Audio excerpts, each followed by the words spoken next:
আর এটা ভাইরাল হোক এসে আমার ইত্যার সাহাত নাই, এটা জীবনে অনেক কইছি। কিন্তু এই লোকটা কেডা যে কইতেছে কোরআন হাদিস করি, কোরআন হাদিস মনে হইতেছে না।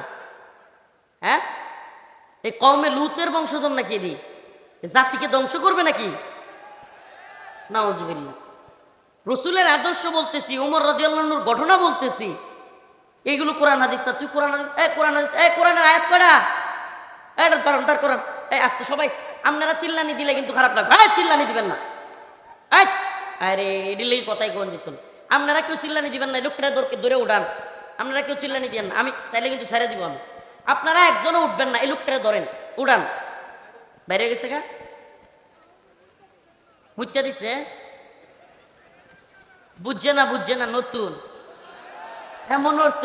এমন হচ্ছে এটা কোন বক্তা আইছে? শুধু মানুষ। হ্যাঁ, হাগলের ঘরে হাগল। মানে সমকামিতার বিরুদ্ধে কথা বলতেছি, ইসলামের আদর্শ বলতেছি, সাহাবায়ে কেরামের আদর্শের ঘটনা বলতেছি। এইটি কোরআন হাদিস না। হ্যাঁ, কি বুঝছে? হ্যাঁ, আল্লাহ মাফ করুক, বলেন আমিন। আল্লাহ হেদায়েত দান করুক, বলেন আমিন। এটা কি শুরু হইল রে ভাই? আওয়ামী লীগ ক্ষমতার থাকতেও তো এগুলো করছে না। এই পাগল ছাগল কোত্থেকে আসে?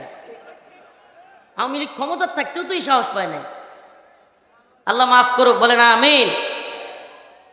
শোনেন, আমি আবার ওই অন্যান্যদের মতো আল্লাহ মাফ করুক কেমন না, যে সবাই মিলে ধরো, এই করুক সেই করুক। এই মেয়ে, এই লোক একটারে ধরলে কি হইব? সবাই মিললে পরে বর্তা বানাইলে পরে কাহিনী কি হইব? লাভ আছে কোনো? এটারে গাড্ডার ধরে বুঝাই দিতে হবে, মানে আস্তে করে আরামসে, যে তুই কি বলতে চাস আগে গাড়ি ধরতে হবে। তোর বক্তব্য কি পেশ কর। তুই মাইক নিয়ে একটা নিয়া তোর বক্তব্য বল, তোর যা জবাব আছে আমি দিব। আর যদি কোনো সংশয় থাকে দূর করে দিব। এরপরে যদি আরো কোনো কথা থাকে সেটাও বল।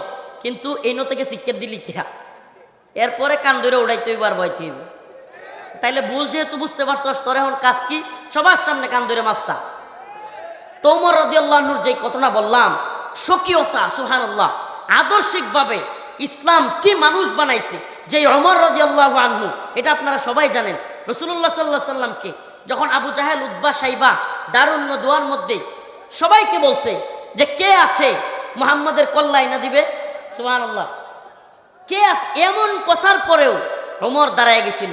সেই মানুষটা আল্লাহ পাক কি আদর্শিক বানাইছে, সুবহানাল্লাহ, কি কষ্টি পাথর লাগছে যে তার মধ্যে আল্লাহ রাসূল বলতেছেন লাউ কানা বাদি নাবিয়ান লাকানা উমর, সুবহানাল্লাহি ওয়া বিহামদিহি, লাউ কানা বাদি নাবিয়ান লাকানা উমর, আমার পরে কেউ যদি নবী হইতো সেটা হয়তো ওমর।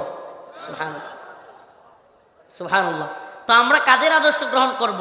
রাসূলের এবং সাহাবায়ে কেরামের, তাই তো? এবার আসেন আরেকটা ঘটনা বলি। আমি যে আলোচনাটার জন্য আগাইতেছিলাম,